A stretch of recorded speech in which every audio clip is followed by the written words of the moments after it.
So at CITES, you have to recall that the uplisting proposal from Appendix 2 to Appendix 1 for the 4 southern African elephant populations, that proposal was supported by the great majority of African elephant range states, by 29 African countries.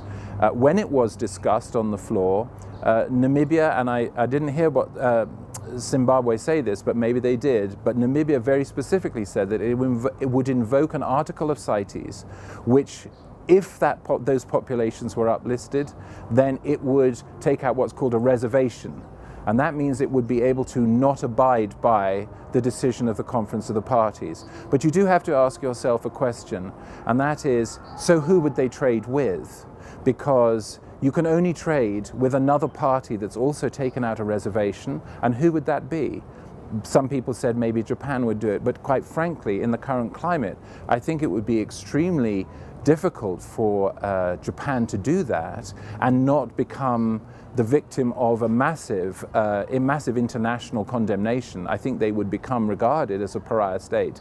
And the other place that they could trade is with a non-party, such as North Korea. Well, I can't do anything about North Korea because they're not a member of CITES. But I think it was a threat that was taken seriously enough for at least some parties, and I think possibly the European Union as a whole, to not support the uplisting that was proposed by the majority of African elephant range states. Yeah, I think the European Union this time on many issues was very good. I mean, to come forward with tighter regulations on trophy hunting, I think in response to wide public concerns about what happens. You know, I guarantee if you'd walked down the street a year ago and asked people whether lions could be shot as trophies before Walter Palmer did what he did to Cecil, most people would have said, I don't believe it still goes on.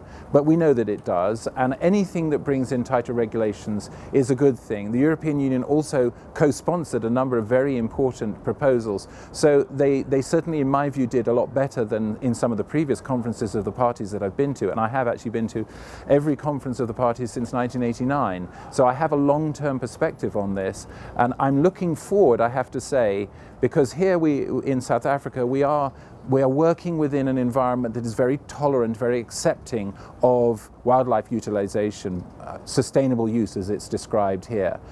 When we go to Sri Lanka for the next Conference of the Parties in 3 years' time, we're entering in a completely different environment, one that does not accept wildlife utilization in any comprehensive way, would not accept trophy hunting, reveres wildlife, has set aside nearly 30% of its country for conservation purposes, and I think that'll make a very interesting counterbalance to the kind of narrative that has sat behind this conference. But now there is actually a dialogue going on between the CITES Secretariat and a number of organizations, many organizations represented by the Species Survival Network, of which Born Free is a leading member, to try and explore those issues and to find, look, if you don't even care about welfare and you only care about economics and sustainability, doesn't it make sense to make sure that the animals that are being caught from the wild and traded are caught in as humane a way as possible, as many survive as possible, so that the pressure on the wild population is as little as possible? That seems to make great economic sense. We were presented with language and we have to work with that language, and if we're not happy with it as an international community, we'll come back in 3 years' time and try and persuade and encourage parties to take a slightly different view. This, as I said in my closing remarks, CITES is a continuum. It goes on and on and on, and I will be gone before it is over, so we need to work within that framework and get the very best that we possibly can, as far as we can, reflecting international opinion, which I think is increasingly concerned about the future of wildlife on our planet.